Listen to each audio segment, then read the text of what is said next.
Le vent glissait le long de l'avenue, brassant les feuilles mortes contre les murs décrépits des maisons. Elle était là, pieds nus sur le balcon, son verre de vin vide posé sur la rambarde, le gilet en maille glissant d'une épaule. La lumière extérieure dessinait une lueur dorée sur l'arête de sa joue. « Tu devrais rentrer, » dit-elle, sans me regarder. Mais elle ne bougea pas. Et moi non plus. On entendait les cliquetis des volets au loin, les insectes qui vibraient encore dans la tiédeur d'octobre. Ses yeux croisèrent les miens, fugitivement. Quelque chose passa, ni du désir, ni du chagrin. Autre chose. Une absence depuis trop longtemps tue. J'avais 28 ans quand je suis arrivé à Sète, un mardi de septembre, dans une maison louée à la hâte, un peu penchée, un peu fanée, avec des volets verts qui refusaient de se fermer et une boîte aux lettres cabossée qui grinçait à chaque passage du facteur. Après 7 ans à Paris à tenter de devenir quelqu'un d'autre ou quelqu'un tout court, j'avais cessé de courir. J'avais besoin d'un endroit plus silencieux que mon échec. Un lieu où le vacarme intérieur pouvait s'étirer sans écho. La maison était modeste, plancher craquant, murs tachés d'humidité, jardin laissé à l'abandon. En face, une villa en pierre, un peu hors du temps. Mon propriétaire m'avait parlé des voisins, un ancien prof de fac, à la retraite, et sa femme. Discret. Sans histoire. Il était mort un mois avant mon arrivée. Je l'ai appris par le facteur, qui déposait encore des lettres de condoléances adressées à « Monsieur le professeur Charles Denel ». Sa femme, Léna, restait seule dans cette grande maison d'allure ancienne, figée dans le silence. Je ne l'ai pas vue tout de suite. Parfois, à travers les vitres, une silhouette en robe claire passait, un livre à la main. Toujours immobile, comme en attente. Un après-midi, je réparais une marche de mon perron quand j'ai senti un regard. En face, elle m'observait, les coudes appuyés à la rambarde. Ce n'était pas de la curiosité, ni une indiscrétion, juste une présence flottante. Son regard semblait suspendu à autre chose, et j'en faisais simplement partie. Elle avait une quinzaine d'années de plus que moi. 43, 44 peut-être. Belle, mais sans y penser. Elle portait ses longs gilets qui traînent légèrement, des robes en lin, et ses cheveux étaient noués comme si elle s'en fichait, mais avec grâce. Un visage plein, sans artifice, où l'on pouvait lire la patience, la fatigue, et quelque chose de doux. Elle a levé la main, un salut à peine esquissé. J'ai hésité, puis j'ai répondu. Le soir même, on a frappé à ma porte. J'ai ouvert. C'était elle. Elle tenait une assiette recouverte de papier aluminium. J'ai fait trop de pâtes, a-t-elle dit d'une voix grave, un peu éraillée. Je me suis dit que tu n'avais peut-être pas envie de cuisiner. Elle avait raison. Mon frigo se résumait à du pain rassis et 2 bières tièdes. Merci, ai-je dit en prenant l'assiette. Moi c'est Théo. Je sais, a-t-elle souri. Ton propriétaire m'a parlé de toi. Léna. On est resté là, bêtement, comme 2 gens polis qui ne savent pas quoi dire. Elle a jeté un regard embillé vers sa maison. Bon, bonne soirée, a-t-elle murmuré en reculant déjà. Attends, ai-je dit sans réfléchir. Tu veux entrer? Juste un instant. Elle a marqué une pause. Puis a hoché la tête, doucement. Pas ce soir. Son regard s'est ancré dans le mien paisible, un peu las, infiniment présent. Et pour la première fois depuis mon arrivée ici, j'ai senti quelque chose se déplacer en moi. Pas une étincelle. Un poids, plutôt, qui glissait lentement vers elle. Ce soir-là, j'ai mangé les pâtes debout, dans la pénombre de ma cuisine. À travers la fenêtre, sa maison éclairée paraissait si loin, malgré les 20 mètres qui nous séparaient. Je repensais à sa voix. Oh, pas ce soir qu'elle avait prononcé comme une habitude. Une promesse peut-être. Ou un serment qu'elle s'était fait à elle-même. C'est là que tout a commencé. C'est le jardin qui nous a rapprochés. Une semaine après les pâtes, je suis sorti chercher mon courrier. Devant chez elle, Léna était agenouillée dans l'herbe, les gants couverts de terre, les manches retroussées jusqu'au coude. Elle grattait le sol à la base de ses rosiers comme si elle cherchait quelque chose qu'elle avait enterré par erreur. Ou qu'elle espérait retrouver. Je n'avais pas prévu de parler. Mais elle a levé la tête, plissé les yeux face à la lumière, et m'a lancé ce demi-sourire un peu flou qui ne veut rien dire, et dit tout. T'es officiellement le seul habitant de cette rue en dessous de 60 ans, a-t-elle dit d'un ton neutre. Félicitations. J'ai ri. C'est un peu inquiétant, quand même. Elle s'est redressée en s'appuyant sur ses genoux. Tu sais bricoler? Je suis bon élève si on m'explique. Sans y penser, j'ai traversé la rue. De près, elle avait un autre visage. Pas plus jeune. Pas plus vieux. Plus réel. Une trace de fatigue au coin des lèvres, une tache de terre sur le menton, des mèches folles échappées de son chignon. Elle sentait les herbes fraîches, quelque chose comme du romarin ou du thym. Il faut que quelqu'un tienne le treillis pendant que je le fixe, a-t-elle dit en me montrant une structure bancale appuyée contre le grillage. Il penche dès que je le lâche. On a travaillé en silence. Elle me tendait les clous, vérifiait l'alignement. Il n'y avait rien de gênant dans cette absence de mots. C'était tranquille. Au bout d'un moment, elle a dit, c'était Charles qui s'en occupait. Je n'ai rien répondu. Je n'étais pas sûr que c'était une question. Ses yeux restaient rivés sur le bois. Il en faisait tout un monde. Il écrivait même sur les symboles du jardin dans ses cours. Le rosier comme métaphore du temps, de la décomposition. Elle a soufflé. Moi j'aimais juste leur couleur. Elle a cessé de taper. Le marteau suspendu à mi-course. C'est étrange, a-t-elle repris. Comment une maison peut se remplir de silence, comme une baignoire qui déborde. On laisse les fenêtres ouvertes, on met la radio, on laisse les lampes allumées. Mais le silence reste. Il ne s'écoule pas. Je ne savais pas quoi dire. Et je crois qu'elle appréciait ça. On a terminé l'installation. Elle s'est reculée, les mains sur les hanches, le souffle profond. Merci, a-t-elle dit. De ne pas faire semblant. Je saurais pas. Elle n'a pas souri. Mais son regard s'est un peu allégé. Et puis, sans que rien ne soit dit, elle s'est tournée vers le perron et a avancé. Je l'ai suivie. Ce n'était pas une invitation. C'était un passage. À l'intérieur, l'air avait une densité particulière. Pas étouffante. Mais pleine. Ça sentait le vieux papier, le thé noir et une pointe d'agrumes comme ces sachets de bergamote qu'on oublie dans un tiroir. Les murs étaient tapissés de livres. Des photos en noir et blanc posées sur des étagères. Le parquet grinçait sous nos pas. Elle a fait chauffer de l'eau sans me demander ce que je voulais. Jasmin, sans sucre. On s'est assis près de la fenêtre. Le soleil glissait lentement derrière les toits. À un moment, elle m'a demandé ce qui m'avait amené ici. L'épuisement, ai-je dit. Ou peut-être l'échec. Elle n'a pas eu l'air surprise. Paris t'a avalé. J'ai hoché la tête. Emma recrachait en silence. Elle a bu une gorgée. Ça me paraît familier.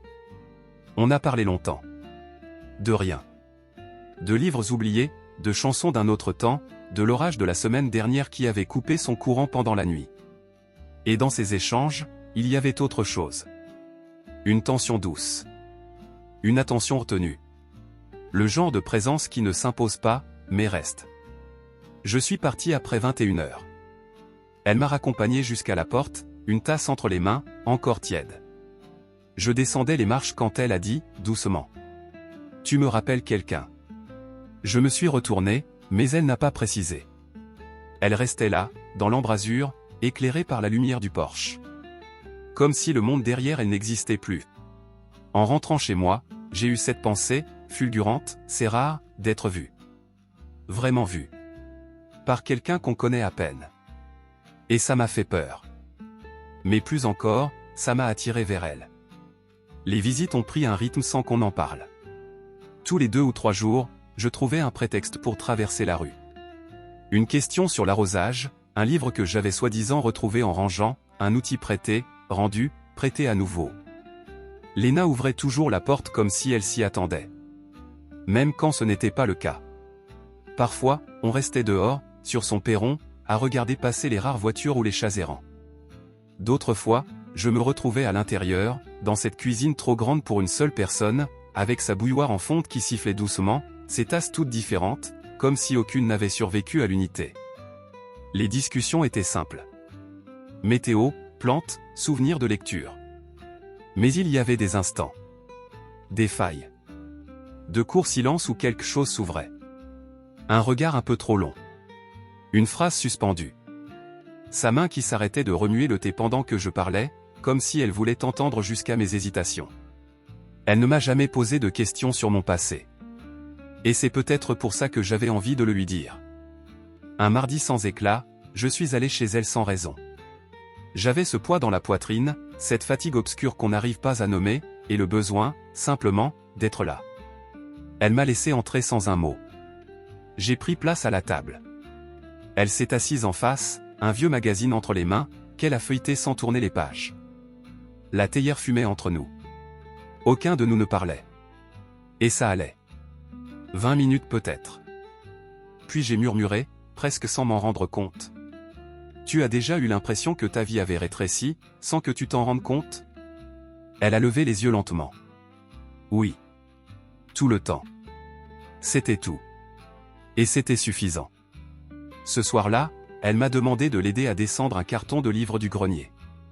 Elle triait les affaires de Charles. Elle n'a pas dit si c'était difficile. Elle n'avait pas besoin de le dire. En posant le carton sur le plancher, une photo a glissé entre deux reliures. Noir et blanc, bordure cornée, grain fatigué. Léna, plus jeune. 25 ans peut-être. Même regard. Même sourire en retrait. Elle se tenait à côté de Charles, devant une estrade. Mais elle ne regardait pas l'objectif. Son corps était légèrement tourné. Comme si elle hésitait déjà à faire partie de ce moment. Il était brillant, a-t-elle dit, la voix calme. Mais dur à aimer. Pas méchant. Juste, absent. Même quand il était là. Elle m'a tendu la photo. Je l'ai prise. Puis je l'ai regardée. Tu n'as pas la même expression, ai-je dit. Elle a haussé un sourcil. En bien ou en mal? En plus léger. À l'époque. Son sourire s'est fané un peu. Le deuil ajoute du poids. On ne le sent pas jusqu'à ce qu'on essaie de bouger. J'ai glissé la photo dans le carton. Juste avant que je parte, elle a posé une main sur mon bras. Rien de spectaculaire. Une paume sur ma manche, pendant qu'elle reprenait le carton. Mais ça a duré. Une seconde de trop. Ou juste assez. J'ai senti sa chaleur à travers le tissu. Comme une ampoule qui s'allume dans un couloir oublié. De retour chez moi, je suis resté longtemps assis dans le noir. Je pensais à la façon dont elle se déplaçait dans sa maison. À ses silences. À ce nœud dans ma gorge, chaque fois qu'elle se tenait trop près. Ce n'était pas du désir. Ou pas seulement. C'était plus fragile. Plus intime. Une forme de besoin qu'on n'ose pas appeler. Un fil invisible tendu entre deux solitudes. Je me suis dit que c'était la proximité. Deux douleurs qui se répondent. Mais je ne l'ai pas cru. Parce que le lendemain matin, je suis resté planté à ma fenêtre, à guetter ses rideaux. Et quand elle les a tirés, et qu'elle m'a vu. Elle a souri. Et j'ai souri aussi. C'était déjà octobre. Le genre d'octobre qui mord un peu le matin, où l'air sent la fumée de bois, les feuilles mortes, et ce quelque chose de doux amer qui annonce la fin de quelque chose. Léna avait troqué ses cardigans pour des châles plus épais, des manteaux lâches dans lesquels elle disparaissait un peu. Elle semblait plus petite ces jours-là. Plus lente. Et, d'une certaine façon, plus lointaine.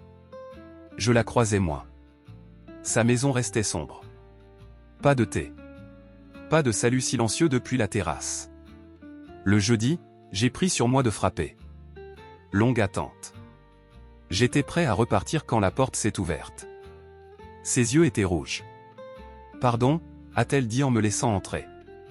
J'allais t'appeler. Et puis, non. J'ai suivi sans poser de questions. La cuisine avait gardé sa chaleur, mais pas sa légèreté. Quelque chose flottait dans l'air. Une tristesse épaisse, familière, mais différente. Elle préparait le thé mécaniquement. Les gestes précis, mais absents. Il aurait eu 70 ans cette semaine, a-t-elle dit, sans détour. Charles. J'ai simplement hoché la tête. Je ne voulais pas envahir l'espace. Je veux en parler, a-t-elle ajouté en posant 2 tasses. Mais je ne sais pas comment. Alors j'ai attendu. J'ai laissé l'espace ouvert. Elle s'est assise face à moi, les 2 mains autour de sa tasse comme si elle en cherchait la stabilité. Tu as déjà partagé un lit avec quelqu'un en te sentant à des kilomètres de lui, a-t-elle demandé, presque trop vite. Oui, ai-je répondu. Pas longtemps. Mais oui. Elle a hoché la tête, soulagée. Je l'aimais, tu sais. Mais c'était comme une maison qui prend l'eau. On finit par faire avec. On s'habitue à la fuite. On rajoute des couches. On cesse de chercher la chaleur. On accepte le froid. Elle a souri, ce genre de sourire douloureux et tendre qu'on fait quand le souvenir est plus fort que le regret. Ce n'est pas pour le juger, a-t-elle ajouté. C'est juste vrai. Elle n'a pas pleuré. Sa voix ne tremblait pas. Mais ses yeux, c'était comme s'ils s'étaient posés quelque part très loin, dans un endroit qu'elle n'avait pas visité depuis longtemps. On est resté là longtemps. Elle ne m'a pas touché. Je ne l'ai pas approché. Mais le silence entre nous n'avait plus la même forme. Il vibrait. Il nous liait d'une autre manière. Quand je suis parti, elle m'a accompagné jusqu'à la porte. Merci, a-t-elle dit. D'écouter. De ne pas vouloir réparer. Tu n'as pas besoin d'être réparé, ai-je soufflé. Juste d'espace. Elle m'a regardé un moment. Puis, lentement, elle s'est avancée et m'a serré dans ses bras. Un geste bref. Réservé. Maîtrisé. Mais sa main s'est posée dans ma nuque, à peine, le temps d'un souffle. Et j'ai senti son haleine contre mon épaule. J'ai fermé les yeux. Et puis elle s'est reculée. A esquissé un sourire gêné. A refermé doucement la porte derrière elle. Je suis resté là, sur le perron, à regarder les feuilles s'accumuler sous mes pieds, le cœur pris dans une torsion que je ne savais pas nommer. Ce n'était pas juste un remerciement. C'était un déplacement. Un basculement. Ce soir-là, j'ai compris quelque chose. D'irrémédiable. Je ne voulais pas seulement être celui avec qui elle pouvait parler. Je voulais être celui avec qui elle n'aurait plus besoin d'être seule. Novembre est arrivé avec une avance discrète. Un givre léger couvrait les pelouses chaque matin, les roses de Léna s'étaient recroquevillées comme de petites mains gelées. Je la voyais moins, mais cela ne ressemblait pas à un éloignement. C'était une entente tacite. Une prudence.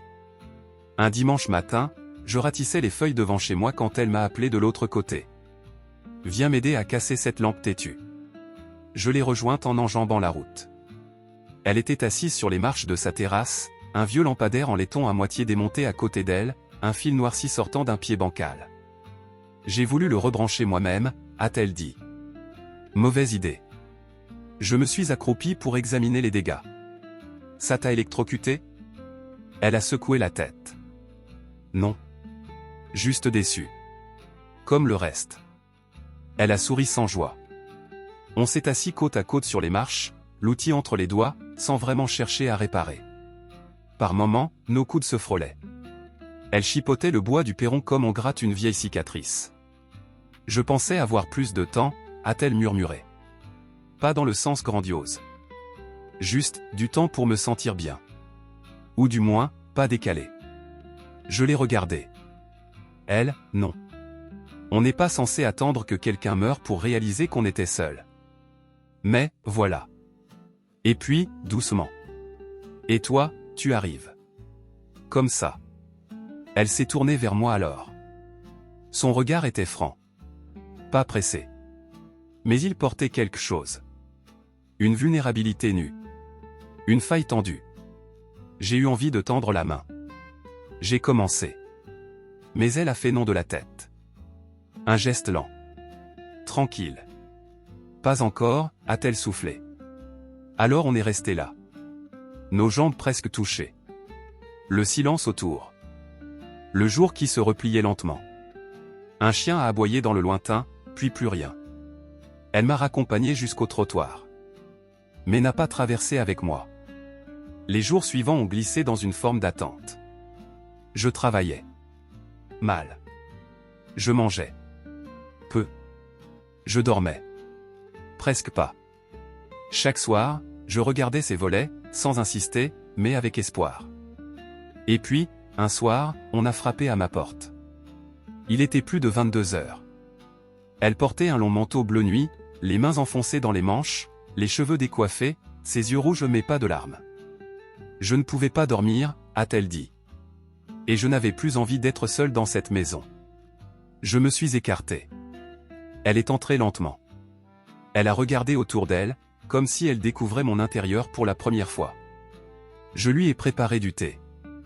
On a bu dans le salon. Pas de musique. Pas de télévision. Comme ça, c'est bien, a-t-elle dit. Le silence n'était pas vide. Il était plein. Chargé. Elle a replié une jambe sous elle. Je me suis assis en face. Juste assez loin. On se regardait comme deux gens qui savent ce qu'il se passe, mais n'ont pas encore décidé. Je ne sais pas ce que je fais, a-t-elle murmuré. Moi non plus. C'est mal. C'est vrai. Silence. Long. Puis sa voix, brisée et nue. Je ne me suis pas senti désiré depuis des années. Je n'ai rien dit. J'ai juste gardé les yeux dans les siens. Elle n'a pas bougé. Moi non plus. Et pourtant, quelque chose a eu lieu. Quand elle s'est levée, un peu plus tard, elle s'est arrêtée près de la porte, a tendu la main et l'a posée sur ma poitrine. Légère. Immobile. La prochaine fois, a-t-elle dit, je ne m'arrêterai peut-être pas. Puis elle est partie. Et je suis resté là, le cœur battant sous ses doigts absents, conscient que nous avions franchi quelque chose. Même sans un geste. La neige est arrivée tôt cette année-là. Pas une tempête. Un voile léger, timide, presque tendre. Au réveil, tout était blanc. Les toits, les haies, les voitures muettes. Le genre de silence qui n'éteint pas les bruits, mais les enveloppe. De ma fenêtre, j'ai vu la lumière de son Porsche. Faible. Jaune. Seule trace chaude dans cette rue figée. Je ne l'ai pas vu ce jour-là. Ni le lendemain. Au bout de 3 jours, j'ai glissé un mot dans sa boîte, thé. Quand ce sera juste? Pas de réponse. J'ai voulu me convaincre que c'était normal. Qu'elle avait besoin d'air. De temps. Que ce qui s'était passé ou pas passé suffisait. Et qu'il ne fallait pas forcer. Mais chaque soir, sans m'en rendre compte, je regardais ses fenêtres. Une semaine s'est écoulée. Puis, un soir, un nouveau coup à ma porte. Elle était là.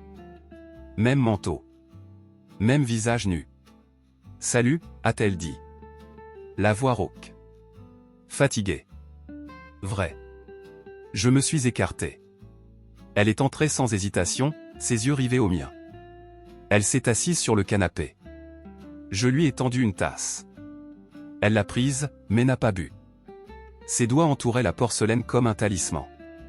J'ai beaucoup réfléchi, a-t-elle dit. Je me suis assis, doucement. Face à elle. À ce que nous sommes. Ou pas?